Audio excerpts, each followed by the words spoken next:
is part two. If you missed part one, go back and check that out. Really good stuff on vitamins. A lot of stuff I did not know, especially on vitamin B and folic acid. This part is going to get into the real meat of it. How can genetic testing help me make better choices about what I choose to do in the pool and in the weight room? Here we go. So looking beyond B, are there things in a multivitamin, your typical multivitamins, that are an issue? Not typically, other than the B vitamins. You definitely want to make sure that you're getting the right B vitamins in a multivitamin. Now, a B or a multivitamin off the shelf, your 1-a-day men's formula versus a athlete based formula like the Thorne brand or the Clean Athlete brand. Those are just two I'm most familiar with that are sports safe. There probably is others too, but those are both really solid multivitamins that they do. And those are going to have additional things in it, like the Clean Athlete one has antioxidants in it to help your body with physical stress, right? It has adaptogens in it to help your body with physical stress. People that buy their multivitamins at Target don't necessarily need that, right? The everyday person doesn't need those extra pieces to help their body with physical stress, Okay. right? So Okay. there's definitely benefits to using more athlete branded things, definitely because they will use the types of ingredients that are going to be better for an athlete. Even like Clean Athlete uses one of, I think there's Scotch, I might be saying this wrong, but there's 7 or 8, I can never remember the right number, different forms of magnesium, right? Some are more geared towards depression, mood, anxiety. Some are geared towards producing ATP and recovery and relaxation, right? The Right. athlete brands are going to use the kind that are more geared towards athletic type of activities versus the other stuff.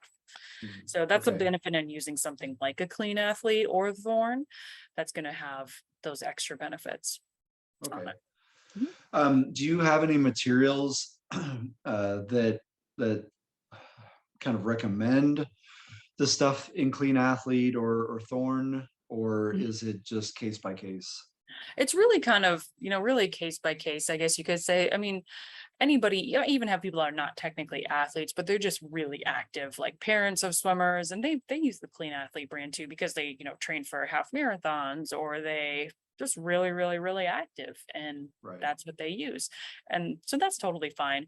But it depends on what type of vitamin you're also looking for. Clean Athlete does many things very, very well. There's some things they don't make, right? They don't make certain types of vitamins that you have to go elsewhere and find, right? Okay. Like they used to not make iron, now they make iron. But there's just some stuff they don't do. Right? Okay. Mhm. Now, one more question on 34. Mhm. Why is there a red CC next to my HDL? Your HDL. Well, we'll get to that because that's up in the Oh, uh, sorry. Okay. cholesterol part. Mhm. Okay. Yeah. But So go ahead. Are we done with vitamins? So we're almost done with folate. So a couple other things to watch out for is artificial colors, flavors, sweeteners, because they are chemical Yeah. based. So your body doesn't do well with those. So your Gatorades, your Powerades, your Celsius drinks that are very popular right now, all of those have artificial stuff in them. Not Okay. good. So stay away from that stuff. So on Um, that note, power, like, so I don't know if this is like the Greek father in uh what's that movie? the Godfather. No, no, no. Oh, The comedy with the Greek family. oh, my Uh big fat Greek wedding. thank you. So I don't know if this is like the Greek father in My Big Fat Greek Wedding where he's like spray Windex on everything. But I'm a big believer in drinking Powerade when I'm not feeling well, which is Mhm. very few and far between, Yeah, I thankfully. hear that a lot. Mhm. But I swear by it because I Yeah. feel like I really rebound quicker. Now I know it's not just like Powerade; it's the some of the things, the electrolytes and Mhm. whatnot in Powerade. Yep. But instead of Powerade, since it has these, Yeah. colorings, Yep. what should I be doing? Sure. There's a couple different routes you can go. And when I write your action plan, I'll give you some, other options too. But the Noon tablets, the NUUN, Oh yeah, you've seen those? Those the sport, those are good. They're very hydrating. yeah. Good for Actually, you. I see there. I mean, of course, they sponsor several swimmers, I think yeah, and they do. so yeah, so I see it in social media all the time, and I didn't know if it was one of those things where it's like, you know, kind of hocus pocus or whatever, but No, um, they're pretty solid ingredients and good hydration. Two of the athletes we sponsor, we provide them with their choice of supplements regardless of brand, and they both choose Noon. So oh, that is their choice based on what we know about their genetics and their hydration needs. So that is something they choose. Scratch Labs with a K, Scratch with a K is also a great brand. They have clean hydration mixes. Some of them are more carb heavy, so they're great during practice, during meets. Some of them are less carb heavy. It just depends on what you're really after. So yeah. those are two that we typically recommend out there to people. But Now, those are where do you stand on hydrate on those kinds of drinks, Mhm. sports drinks, I guess, during practice? Because I've heard that, you know, if you're doing a really intense long practice, Mhm. then it's good to start consuming that about an hour into it when you still have more to go. Mhm. But for me, if my practices are maxing out at an hour, or Right, let's just say on a really big day, like hour 15, do right. I need that stuff or do I just stick with water? You can just stick with water. It also kind of just depends on what you need. Also, somebody that's really highly carb sensitive, like what we'll see up earlier or above in your report what your carb sensitivity is, we want to be careful on how much just pure straight up carbs you're consuming all the time, right? So going to practice, we obviously don't want to go on an empty stomach, but a lot of my college kids or high school kids will go to practice on an empty stomach and just don't have a chance to eat. So it's easy for them to drink a drink that has more carbs in it, so that they go with some kind of energy, some kind of fuel in their body. Right. Again, it's really kind of case by case with people. With you, it definitely isn't harmful to do carbs, right? To do something that has a bit more of the carb in it, just because it does give you more of the energy. But if you don't honestly feel like in your hour or hour and 15, you're decreasing your energy that much or at all, water is totally fine, or just straight up electrolytes can be definitely helpful too. Okay. Mhm. Okay, good. Yep. And then last thing on this, aluminum is one ingredient to watch out for. Heavy metals are very disruptive to your hormones, your immune system. And so we really want to make sure that you're using a deodorant that doesn't have aluminum in it. Very disruptive to your body. So that's one of the Sorry, where is major. that? It doesn't say that on here, but we know Oh, with MTHFR mutations, we want to stay away from heavy metals. And one of the heavy metals that's most commonly in our personal care products is aluminum. And that is one to avoid as much as you can. yeah, I've Okay. heard. Yep. Okay. Even most common brands on the shelves nowadays make an aluminum free one. The people have spoken and that's what they want. And brands are responding, which is awesome. All right. Okay. So that's a lot on folate. Any questions on that one? No. Okay, you had good questions. So as we went, vitamin B12, that one you do a great job of absorbing in your intestines. You don't have any absorption issues, which is fantastic. But as we know, you don't convert synthetic vitamins well. And a synthetic vitamin B12 is actually going to work in the opposite direction. It's not going to help create energy. It's going to decrease energy and make brain function and clarity and mental thinking and mental clarity worse. So Mhm. we don't want any of that. Okay, so we definitely want to be using non-synthetic B12. It's hard to get through food. It's just not common things on that chart, as you can see on that page, Yeah. that we eat a whole lot of. We're going to be doing a beef liver smoothie. I won't tell you, leave it a Ew. surprise as to which pretty solid athlete out there, retired athlete, is doing beef liver smoothies. I don't know if they'll show their face on the video, but they're going to show us a beef liver smoothie they've been using, and it's been Ugh. awesome, apparently. So if you're into beef liver smoothies, I look out for the don't, recipe. I don't know. I don't know. They swear by it. So All it's right. definitely helpful to get B12 from a supplement, especially when you are an athlete and demanding such energy. It can definitely Okay. be beneficial. Okay. Something to consider adding into the routine. Obviously, you've gone with the B complex. We're just going to want to switch to the kind. So Right. that's all the vitamins. Do you have any questions on the vitamin piece? There's Nope. definitely some relation in there to energy and ability to recover. I'm going to go back up to the top, which is page number 9 on Okay. the document, on page 11 on the PDF. Okay. Yep. Aerobic potential. Muscle performance. Oh, Let's go 2 up from that. Okay, gotcha. Yep. So you are a sprinter. No kidding. That sound like you? Yeah. Yeah. So what that means is speed, power, and strength are very natural, which by, this time in your young 20s, you've probably figured that out, right? Figure that that speed, power, and strength is pretty natural to you.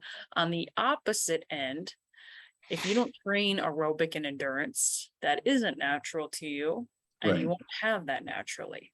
Okay. Right. So where I talk with people about this is if the swimming 100 or a 200 is in their realm of things, that you really can't neglect some of that aerobic training because Right. it is important to finish the race. Okay. And when we taper, I don't know if you were like this, James, but a lot of male swimmers I saw at one of my recent schools that I coached at, they would come in, male sprinters during taper, come in, swim a couple hundred, shake it up, and like, I'm good. Yeah, I'm good to go. Right. Their Right. 200 sucks. Why? Because they didn't hold on to their endurance during taper. They probably neglected it for 2 to 3 weeks. So if Hmm. you don't train endurance, you won't hold on to it. So I tell people here, don't decrease your volume too much, even through taper. You can So, decrease it, but not significant amount where you're just coming in and doing like a few hundred, getting out, done, right? You right. have to hold on to that. So now we're getting into what really spurred me to do this. Mhm. Um, eh, it's so confusing sometimes, and I think everybody can relate to this. Every swimmer can relate to this. Uh, trying to figure out what to do and what your body is telling you, especially through the taper process, and as far as what you need. And I think I told you initially in our consultation, I do a 6-week taper, Mhm. and by swimming standards, that's crazy.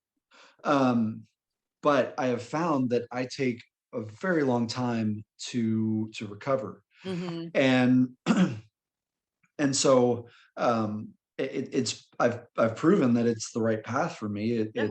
I'm hitting lifetime best, and so it's working. Yep. Um, Now it still hasn't solved the biggest problem for me, which is finishing a race, and I've gotten a lot better at it. However, like at futures, I crashed and burned, maybe overtrained, probably under rested. Um, but nonetheless, even like back at sectionals in March, which is yards, and meet in December, both of which I did full taper for, shave, and all that. Um, great swims, best times. But I still had a little bit of a hard time compared to the kids I was racing, Mhm. finishing the last like 10 yards of the 100. It wasn't Okay. bad. It's, like I said, better than it's been, but there was definitely some fall off there.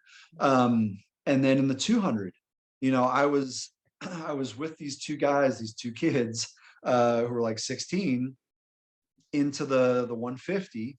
They were like a body length ahead of me, and then on the last 50, they crushed me by, like, one guy by 2 seconds.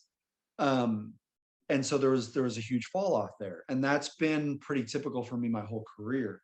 And Mhm. so I guess where I'm going with this is I don't I don't have a big place to start from yardage wise, Yep. because my in season yardage maxes at about 3,000 a practice for the really hard practices.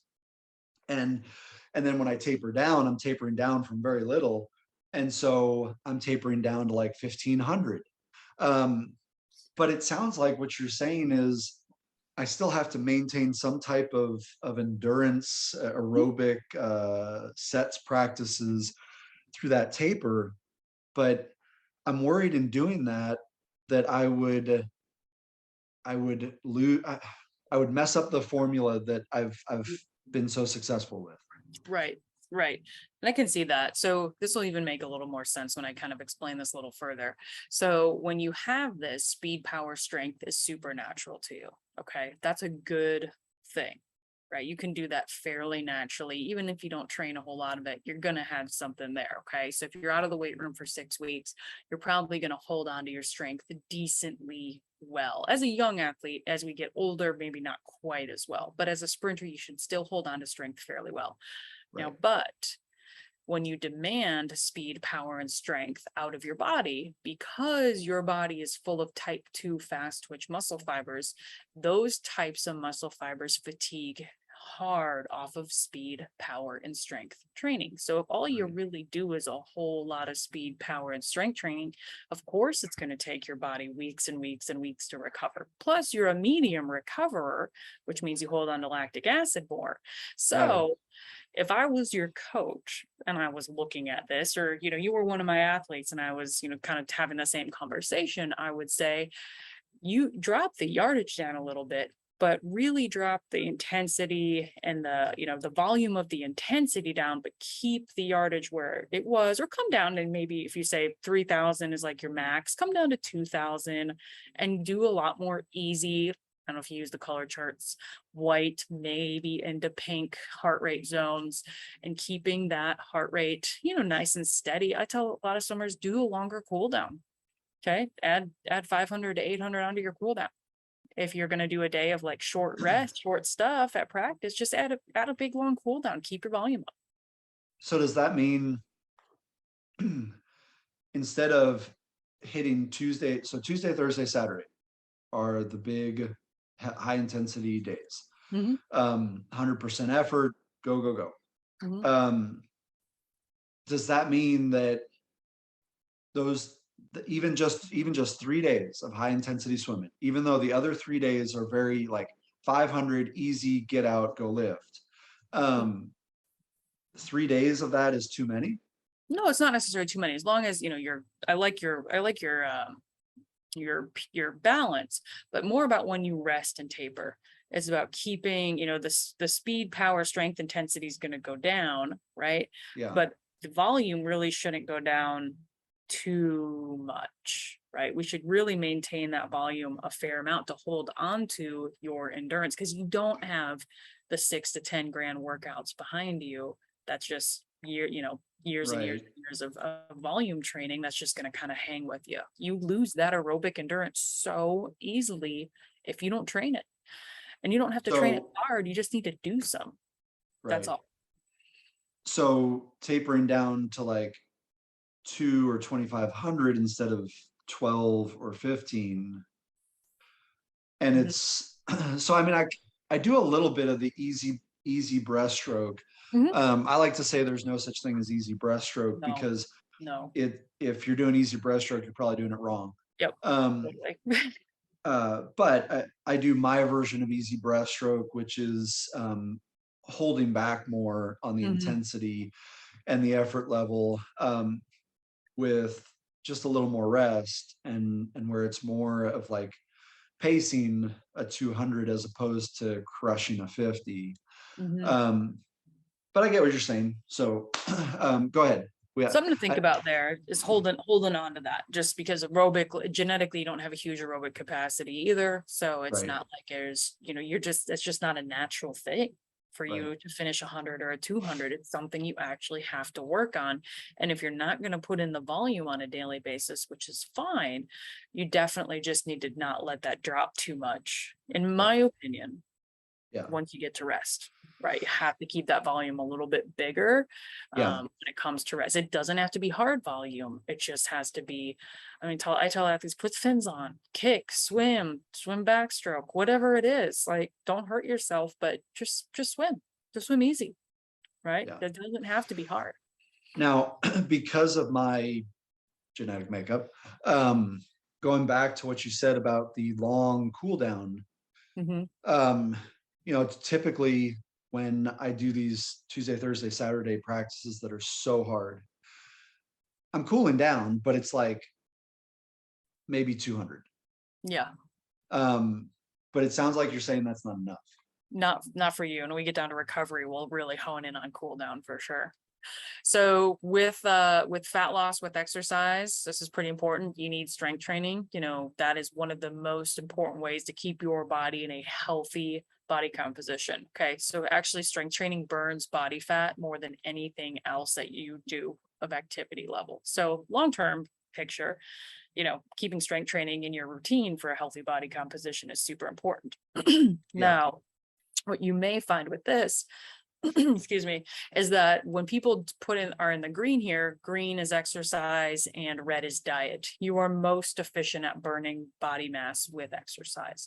Now, doesn't mean you may have a terrible diet, because there's so many other factors that a good diet helps with, but you can outwork some not some, I hate to say bad choices, but you can outwork some choices that aren't the best. Somebody Right. that's in the red, it really can't outwork a whole lot of bad choices. It's not going to happen. Right. So if you keep being active, you're going to see a healthy body composition, and specifically strength training is super uber important to you. Some people here in the dark green, especially men, do find that if you stop lifting too early, right, you can burn up that body mass, especially if you combine that down with the starvation mode gene. So it's Right. definitely something to think about, how you taper weights, and just making sure that, you know your body by this point. If you feel like if you're out of the weight room too soon and you lose muscle mass, Oh, definitely yeah. something to be careful on. I lift all the way to the day of. Yeah. And But obviously it's light. it's super light. Yeah. And that's great. That's totally Yeah. fine. I mean, because strength training does fatigue your body so hard for recovery purposes, it's definitely good to be tapering down and light, you know, for a fair amount of time out. Right. Yeah. Yeah. What I'm what I'm considering, maybe this is skipping ahead again, sorry. But you know, this sport, it's so frustrating because you have literally an infinite number of choices Yeah. for what you can do, and you never know if it's the right one, but you hope Mhm. it's in the top tier of best ones. Good choices. Yeah. And you know, just based on everything I've seen from other veteran swimmers, from older pro swimmers, especially bigger ones, like me, it it almost seems like I could get away with dropping the Thursday, not dropping, but shifting the Thursday practice from really high effort, really high intensity to a little bit more just like easy aerobic, keeping Tuesday, Saturday, Hmm. and keeping Monday, Wednesday, Friday in the gym, which are super high intensity, super high weight lift, you know, just everything I've got, because those 6 days are all intense. Hmm. They're all just, I mean, just muscle failure, Right. basically. And I may not be able to sustain that. Um, Hmm. uh, Here's another line of thinking. When I have somebody that ends up as a sprint gene, and we know how much speed, power, and strength deplete your body and destroy your body, fatigue it, in a really ideal scenario. And I saw this as a coach. We did this one summer, and it was like, wow, just how it really, you saw the athletes thrive. And during the school year, it really wasn't as possible. But in the summer, we had the flexibility to do this. But we put all speed, strength, and power in one day. Okay. So you were all one day. The next day was completely off of speed, strength, and power. So you're off the gas tank and went over to the aerobic gas tank. So you gave type 2 muscle fiber rest. right, If you fatigue every day, you're never giving type 2 muscle fiber rest. And so you can't optimally train speed, right, power, strength the way you really do need to do it. And when you have also, when we go down to page 11, aerobic potential, it talks about your body's ability to handle metabolic stress. Your body just genetically, where you're born, isn't super gifted at handling physical stress day after day after day after day after day. It doesn't mean you're wimpy. It just means recovery is important to you, right? To get right, off of the stress gas tank, right? right, And so ideally what we did that summer was thinking, we're going to put all of our speed and power and lifting and everything in one day. Right. And then we're going to do the next day's aerobic and Right. off, like really easy. And we saw them able to do things in the pool they weren't able to do when we stressed them daily. Right. I feel like, well, I know as a sport, we overvalue yardage Yeah. and just the amount of that we have to swim. And I just, on the one hand, I have this voice in my head that's like, you're doing so great, you're killing it, you're succeeding, don't change anything. Mm-hmm. And then I got this one over here that's like, yeah, but it could be better. Mm-hmm. And it's like, and the yeah, it could be better voice is saying, you really only need like Tuesday and Saturday to crush it and to allow yourself to perform at at the highest level you can in the pool, so that you go the best times you can go in the pool, not going the best times you can go while being completely just wiped. Two very different things. And having that Thursday as a bit of recovery where my muscles are not being taxed in the weight room or in the pool, it's telling me that like maybe that's an even better path. Well, that little voice that's telling you that is right based on what we see here genetically. That's what we see, right? We see you have to get off of that gas tank at some point. And I don't know how much time you have before the next really strong competition you're really going December. for. So not a whole type of turnaround, but it may be even interesting if you were willing to give it an experiment for 2 weeks to go, I don't know, Tuesday, Friday, fast in the water stuff, if your timeline allowed, and also lift hard Tuesday. Well, you couldn't do it because you want to break it up. Monday, Wednesday, Friday lift.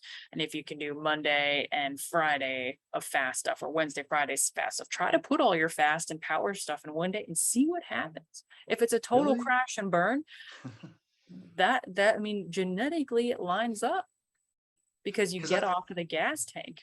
Yeah.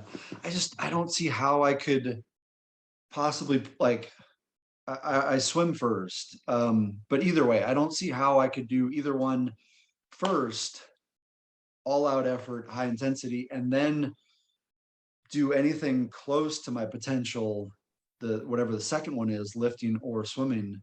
I feel like I would just be crushed. Yeah. But I do feel like this Thursday idea is a good one. And that what I may try to do is, now that we're getting into short course, there's tons of meets always in during the school year, Yeah. And I may give it a try all the way up to the first meet of the season and see how I'm able to perform at that meet, and see if I'm still if I'm sharp or if I feel like I'm in a bit of a hole, Right. and use that as my decider for continuing with that. Yeah. I think that's a great idea, and just sort of experiment with that. I mean, your body does show here that it could probably benefit from that genetically, right? Now, mentally, you also have to be there too and believe what Yes. you're doing, right? See somebody like, I can say this because I've never, worked with Katie Ledecky, but I always joke on the aerobic potential page, which is page 11, that she's probably in the dark green, or it says like cannot compute on aerobic potential on Katie. I don't know. I never tested her, so I don't know. So I can say that. That's just my suspicion. So Katie, if you're watching this, I would love to know what that says. Okay. But I've had a few people pop in the very high, some very genetically gifted people, just that's right. And it makes sense, knowing what they swim and how successful they've been at particular events. It really does make sense. So with you being a medium, you're just not super amazing at pushing oxygen to your muscles. You have to train some aerobic to be able to sustain that and be better at it. And you're not great at handling physical stress every day, day after day after day. You're going to see a point of no return. Me specifically, or people? No, you, because you were born medium, which is average, at pushing oxygen to your muscles. You're not born gifted really at handling physical stress day after day after day after day after day. It just isn't. So you just crushed my ego. I'm sorry, but no, I mean, some people are like, oh, man, that really makes sense. I felt like I was just wimpy. I get it now, right? it's not a bad thing. You just got to know then what to do about it, and you can't totally neglect the aerobic because you have to hold on to it. It's not supernatural to you. You have to hold on to it. But okay, to play devil's advocate again, Mhm. um, when you define aerobic, like give an example of an aerobic set that you're talking about, because when I hear aerobic, I hear 2100s breaststroke Yeah. on like 120, and I'm like, no, that does not work for me. Mm-hmm. Sure. The first thing that came to mind was like 10 100s on 130, swim, whatever, freestyle backstroke, whatever, or 120, whatever kind of gives you like that 10 to 15 second kind of rest. Doesn't So have to be not even 100. necessarily breaststroke. No, doesn't have to be. No. And just be aerobic. Your aerobic capacity doesn't really care whether you're doing breaststroke or freestyle. It True. just cares that you're doing it. So Because I cannot maintain form in breaststroke for the life of me. I right. mean, It's just, yeah, I so mean, even like when I was coaching at Purdue, John, the head coach here, he's very coached a lot of really great breaststrokers and kids that were very average and turned them into super great breaststrokers. And I really thought he was super big genius on breaststroke, and he didn't, they didn't do a whole lot of breaststroke through the week because he, had that philosophy of you just can't train breaststroke day after day. Now, when they did, they were right. slamming it, but when the days that they didn't, I mean, they just couldn't. I All just right. think John Klinging was super, super smart about that. And Dan Ross, too, men's coach at Purdue. I mean, coached a ton of great breaststrokers, Scott Usher and Jordan Pajoli, like I really remember good Scott guys. Usher. Yeah, remember Scott made the '04 Yeah. Olympic team, the two breast. Yeah, he was swimming. I think he was at Wyoming at the time, but then he tried to come, he swam another four and then missed the team, got third place. If I remember correctly, then went to the US Open like a couple weeks later, swam a time that would have made the team. And Uh, but yeah. but still amazing, amazing, Right. career. So swam with Dan in his last couple of years leading up to that last Olympic trials. So Right.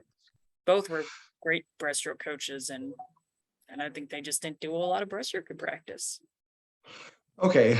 So, I mean, I feel better about my Your wimpiness. no, I don't have You wimpiness. don't have wimpiness, James. No, Um, at all.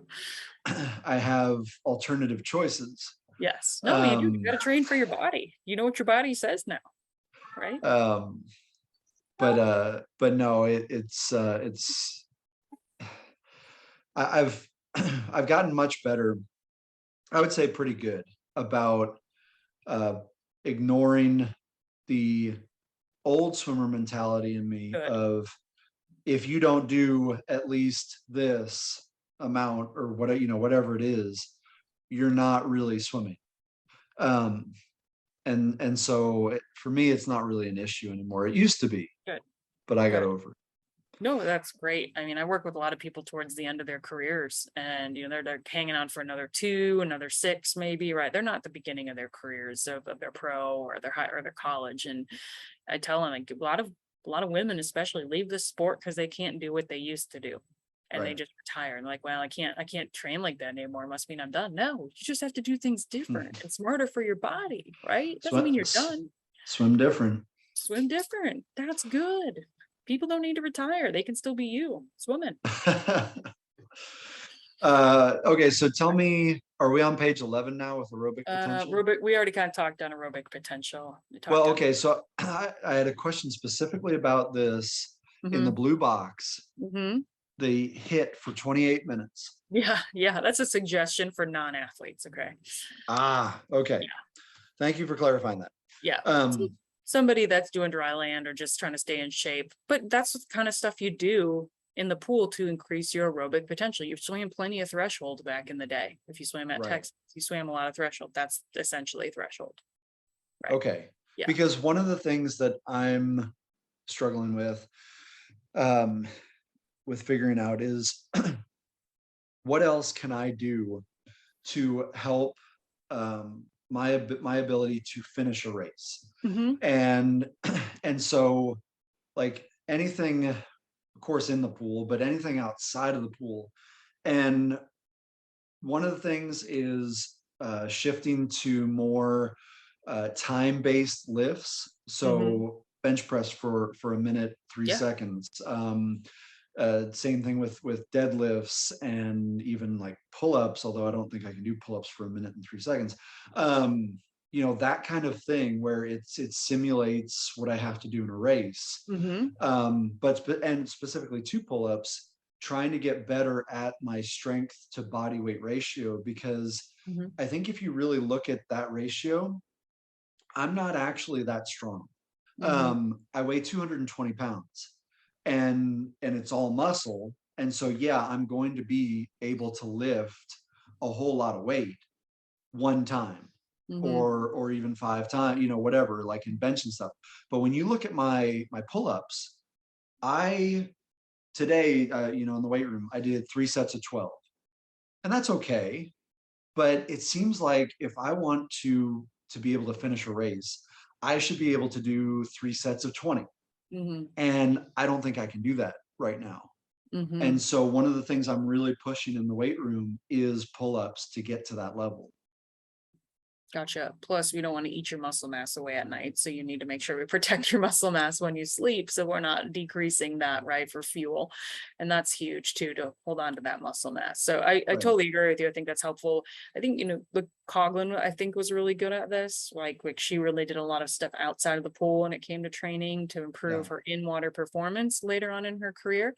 And I know a lot of athletes have had really good success with spinning, like spin class, right? But you want to be careful too on your body, since you are a breaststroker that is so hard on your body. You can't go out there and do stuff that's going to totally just Right. impact. You have to be gentle on your body too. Right. And you're already beating it up in the weight room pretty hard. So anything else that you want to add, you really want that to be not very much, if all, at any impact. So that's why spinning, Right. Jess, is actually really good, because it does really help with that cardio component without fatiguing and stressing the body in the ways that a breaststroke set or Right. swimming in the water will. There's really Right. good components to spin. Yeah. And so it sounds like you're pro timed lifts.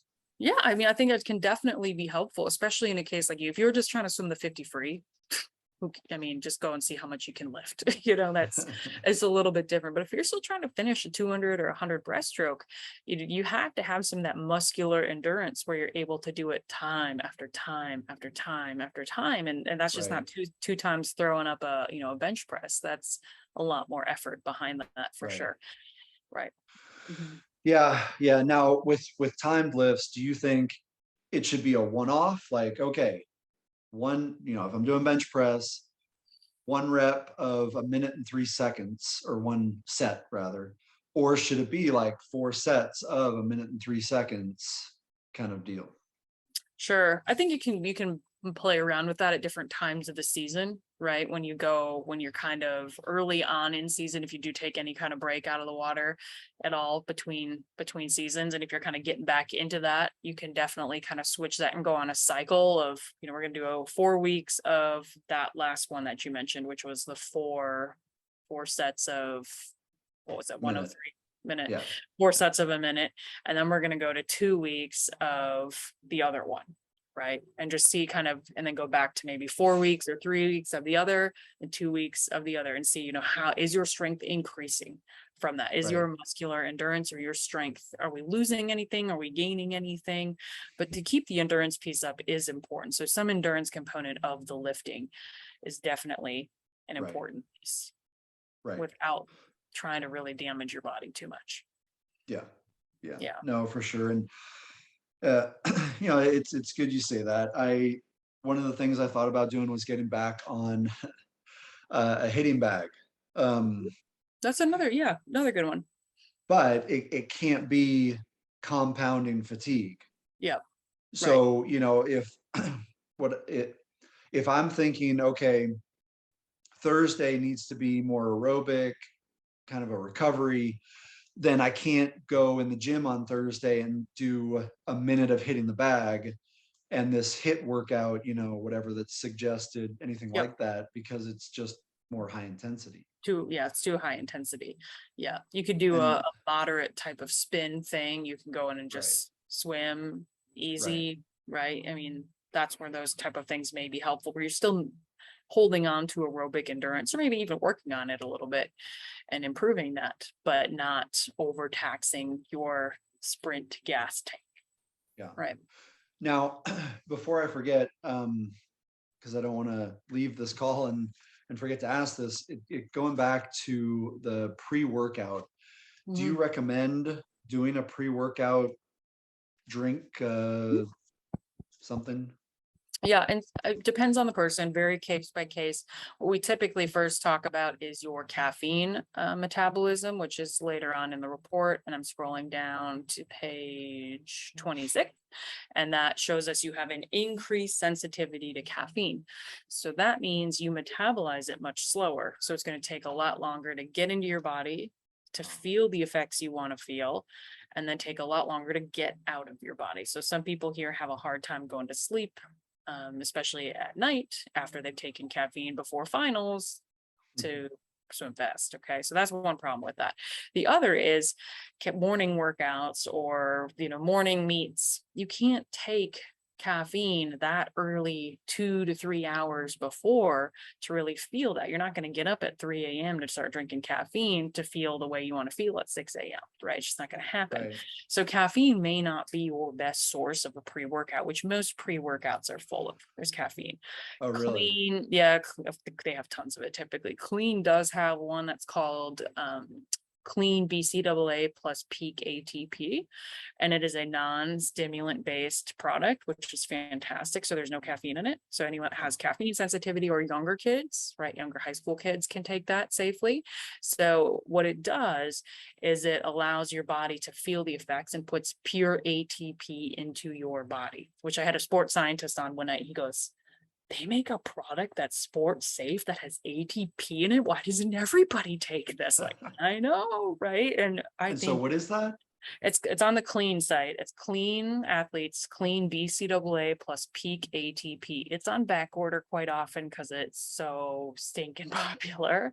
Our clients themselves have probably bought them out.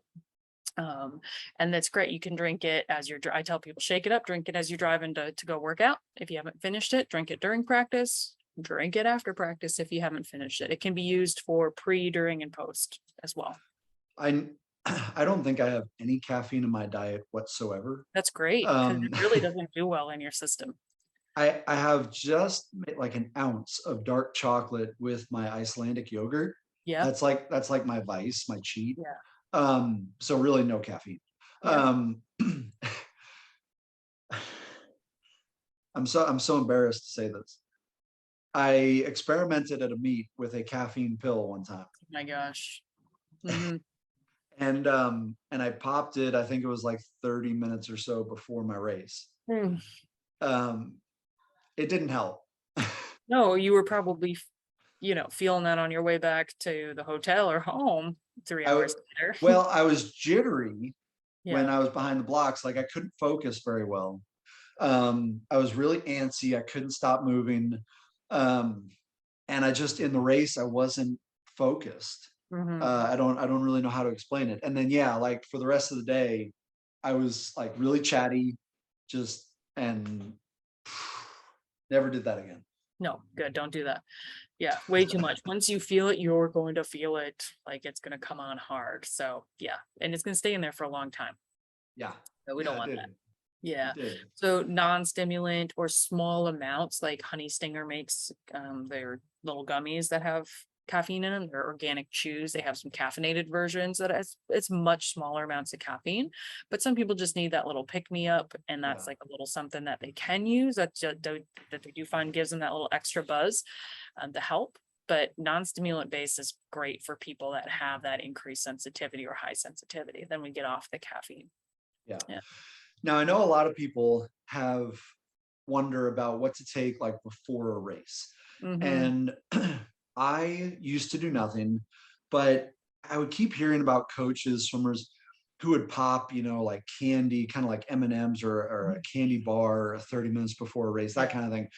And so I was like, oh, okay, I'll try doing some gummy snacks that are a little bit more organic, like higher in carbohydrates, not so much in sugars as some of like the really the ones that are really geared towards children, Mhm. um, the, the healthy ones. Yeah, healthy. Um, and so I have done that now every meet about 30 minutes prior for the Mhm. last like 3 years.